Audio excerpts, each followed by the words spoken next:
কিছুদিন আগে ছিল দেবিকাদি আর দিব্যেন্দুদার বিবাহ, ওই জন্য আমি কবজি ডুবিয়ে খেতে চলে গেছিলাম নিমন্ত্রণ পাওয়ার সঙ্গে সঙ্গে।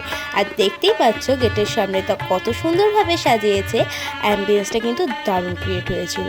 আর ঢুকেই ছিল স্টার্টার কাউন্টার থেকে নিয়ে নিলাম পনির পকোড়া। তারপর ব্রাইডের সাথে দেখা করে কয়েকটা সেলফি তুলে চলে এলাম মেন কোর্সে। আর প্রথমেই পড়ে গেল পাতে একটা করে ফিশ ফ্রাইয়ের পর ছিল বাসন্তী পোলাও আর দই কাতলাটা বলতে এক কথায় অতুলনীয় ছিল। তারপর ছিল পটল চিংড়ি আর ডাল, দেখতেই পাচ্ছ চিংড়ির সাইজগুলো ঠিক এরকম ছিল।